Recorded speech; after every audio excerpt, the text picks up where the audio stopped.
In this video, we are going to discuss pretty much everything there is to know about pulse oximeters. Are you ready? Let's go! If you're here watching this video, you may be wondering what exactly is a pulse oximeter. A pulse oximeter is a device that is used to quickly and easily monitor a patient's oxygen saturation.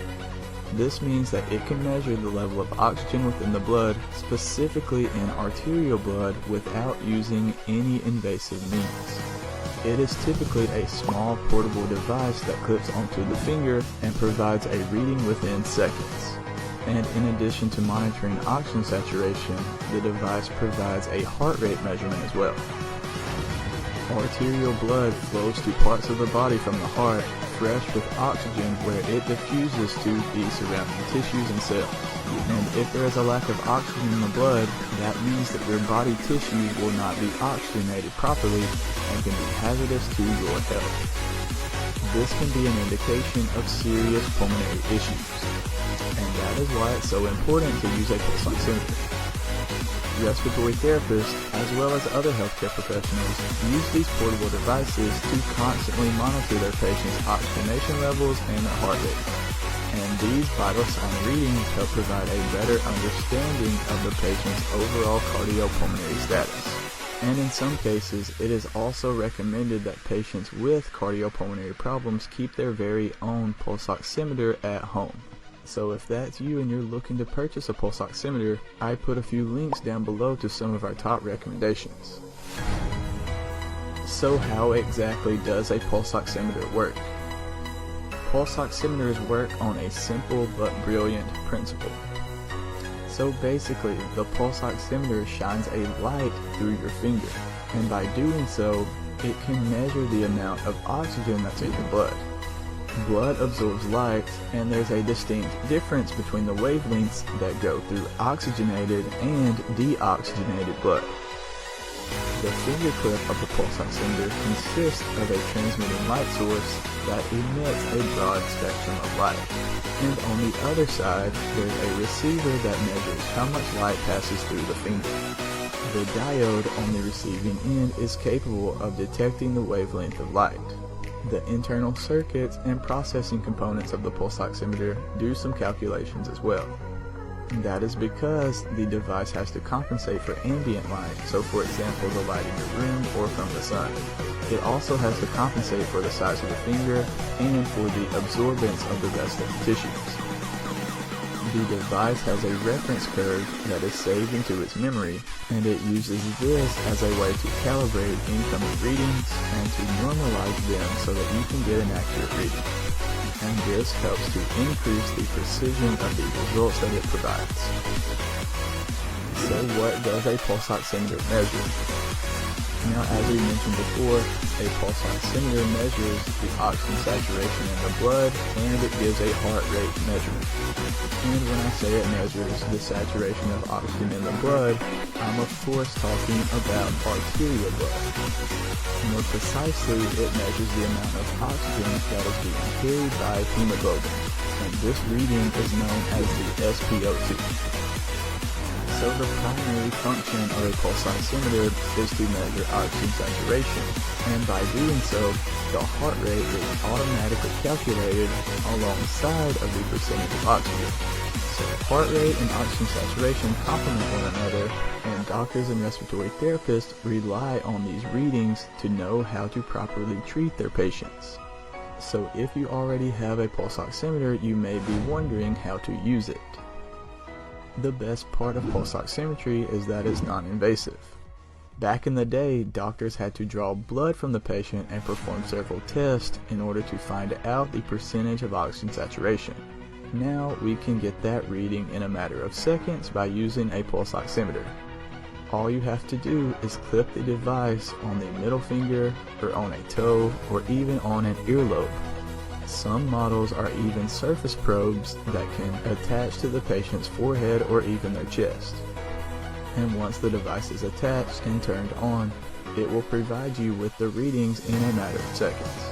But to get reliable, realistic readings, you should try to minimize the patient's movement as much as possible.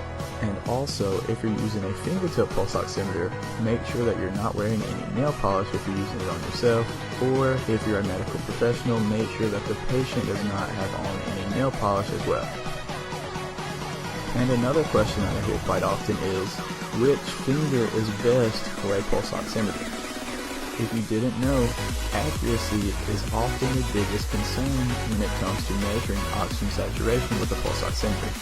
Some studies were performed and it actually showed that the middle finger of the right hand gives the best accuracy. And surprisingly, the thumb of the right hand came in second.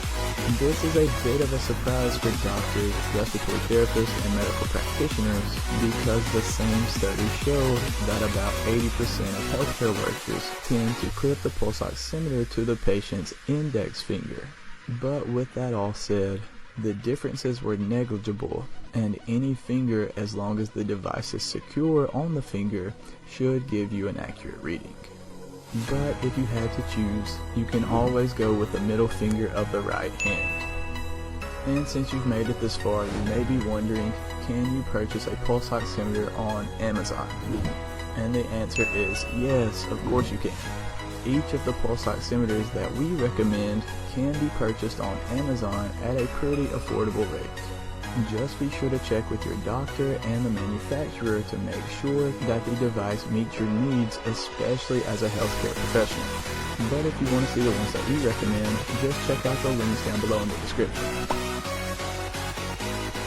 Now let's talk about the risk of using a pulse oximeter. Now thankfully there aren't any risk or dangers of using a pulse oximeter.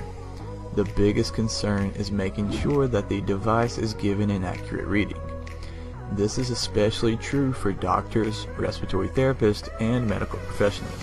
That is because if the pulse oximeter gives inaccurate results, that could lead to poor patient treatment and care. And yes, while technically it is true that there aren't any dangers in using the device itself, like you're not going to get shocked or anything, but there could be some very serious dangers if the results are not in the normal ranges. And that is what we are going to talk about next. What are the normal ranges for a pulse oximeter? Now we've already discussed what pulse oximeters measure and how they work. Now we need to talk about what the normal ranges are for heart rate and oxygen saturation. The normal range for heart rate is 60 to 100 beats per minute. The normal range for oxygen saturation is 95 to 100%. Now keep in mind, these are the normal values for an average adult. These ranges differ depending on your age. So that means your normal range could be different than someone else's normal range depending on how old you are. And while the normal range for oxygen saturation is 95 to 100%, the level isn't considered to be dangerously low until it drops below 90%. In such a case, that is referred to as hypoxemia, which means that there is an abnormally low level of oxygen in the blood. Hypoxemia is treated with supplemental oxygen. So if you are a regular user of a pulse oximeter at home, and the results that you are getting are consistently falling outside of the normal ranges, it will probably be wise for you to consider seeing your doctor or seeking professional medical advice.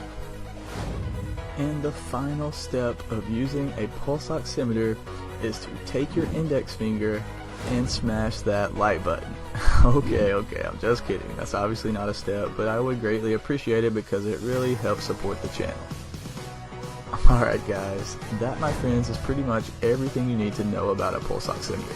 And just one final reminder, I put links to our favorite pulse oximeters to purchase for home use down below in the description, so check those out if you're interested.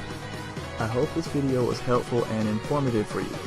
If so, again, please hit that thumbs up button for me and leave a comment below letting me know if there's any specific topics that you want us to cover in a future video. And definitely don't forget to subscribe and turn on the notification bell because we've got some really good videos that will be coming out soon and you don't want to miss them. That's it for this one. Thanks again for watching and I will see you in the next video. And as always, breathe easy my friend.